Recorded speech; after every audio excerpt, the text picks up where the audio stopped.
And that no man might buy or sell, save he that had the mark, or the name of the beast, or the number of his name. Revelation chapter 13, verse 17.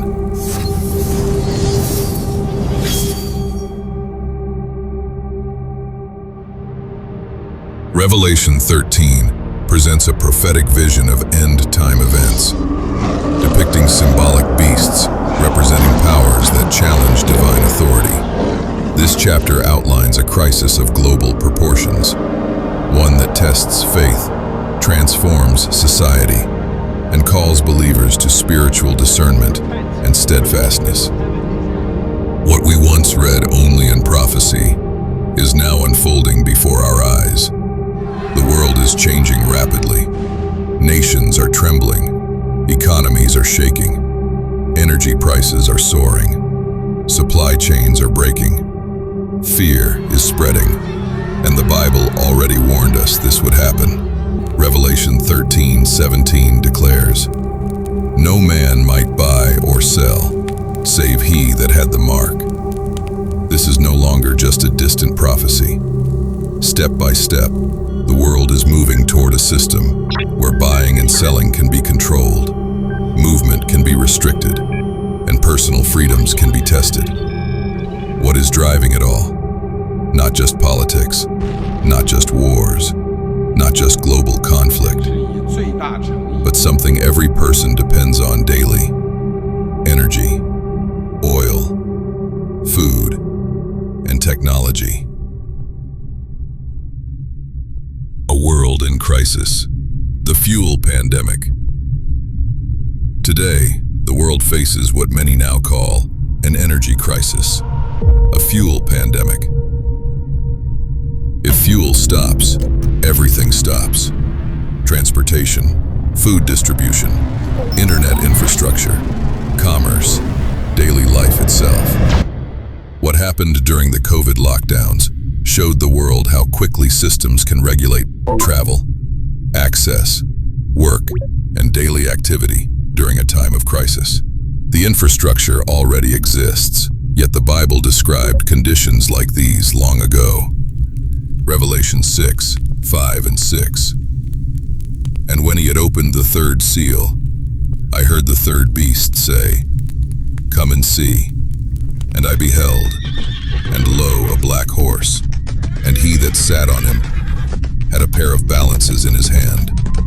And I heard a voice in the midst of the four beasts say, 'A measure of wheat for a penny, and 3 measures of barley for a penny. And see thou hurt not the oil and the wine.'" The black horse represents a time of spiritual darkness and physical famine under the people, after the Bishop of Rome removed the Bible hidden from the society and translating it to Latin. And the balances in the rider's hand represented the union of church and state that plunged Christendom into corruption and oppression, led by the man of sin instead of Christ. The wheat and barley for a penny represents the cost of living that surged very high due to the actions of the Bishop of Rome, because the people did not know how to properly cultivate the soil for crops without the Bible, which created scarcity and high food prices. The oil and wine represent the light of truth and doctrinal authority of God's Word, which Satan was never allowed to hurt, no matter how hard he tried to extinguish the truth. Though many yielded to the apostasy of Rome, God preserved a faithful remnant who refused to bow to paganism, just as he preserved the obedient 7,000 in the days of Elijah, who refused to bow to Baal. Today, those same forces are reappearing on a global scale, setting the stage for the economic controls and no-buy, no-sell restrictions foretold in Revelation 13.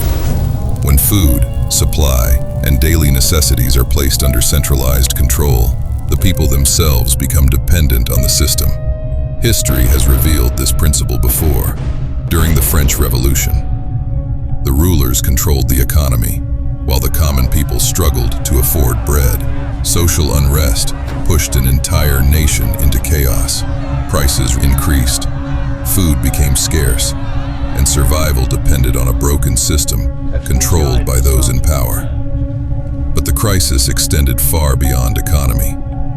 In 1793, the National Assembly and revolutionary leaders abolished the worship of God. The Bible was rejected and burned.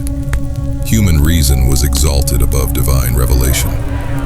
The Age of Reason emerged as a substitute for biblical faith, teaching that human intellect and liberty should replace the authority of God and His Word. The goddess of reason was not an actual deity or statue, but a living woman chosen to symbolize liberty, reason, and the ideals of the revolution. Man became his own authority. The result was not freedom. It was confusion, violence, instability, and eventually, tyranny. The ideals of the French Revolution did not remain confined to France. As the goddess of reason and the goddess of liberty or freedom became symbols of a new age, similar imagery emerged in America. Crowning the U.S. Capitol is the Statue of Freedom, associated with the pagan female figure Columbia, while the nation's capital, Washington, D.C., literally means the District of Columbia. Coincidence? Many believe otherwise. The spirit that drove the French Revolution has not disappeared.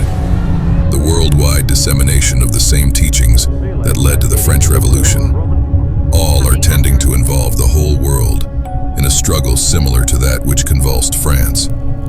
History will repeat itself, but this time, the crisis will be worldwide, as written in Ecclesiastes 3:15.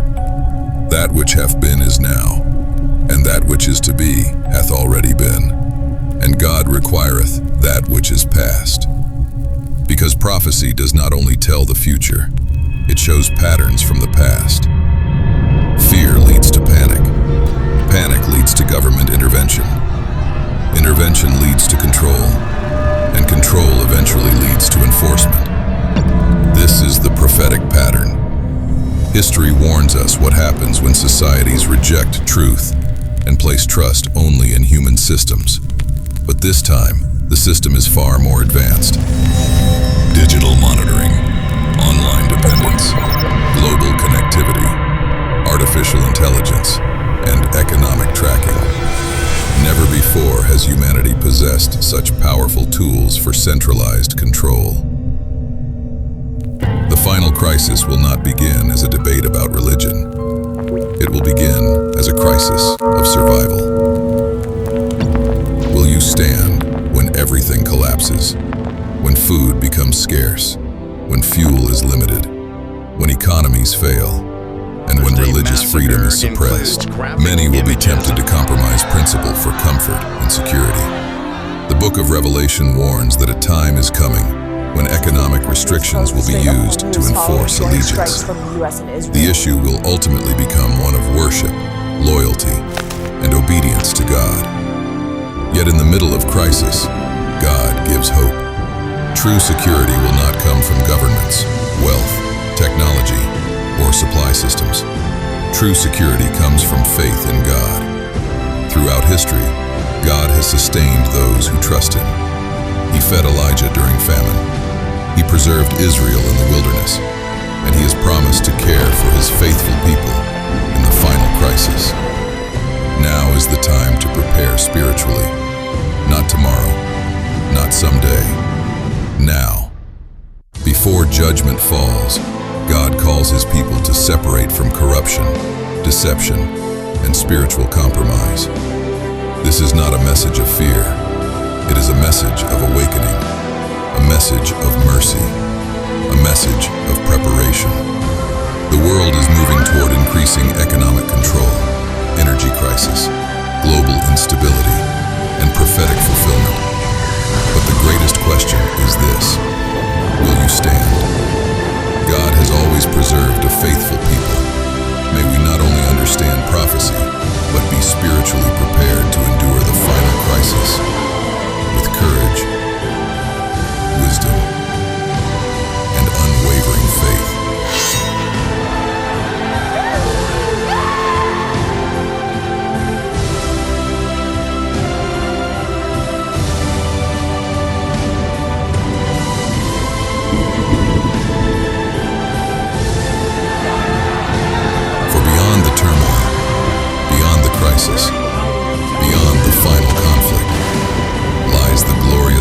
fullness of Christ's kingdom, where suffering ends, righteousness reigns, and the redeemed walk with God forever in the new heavens and the new earth.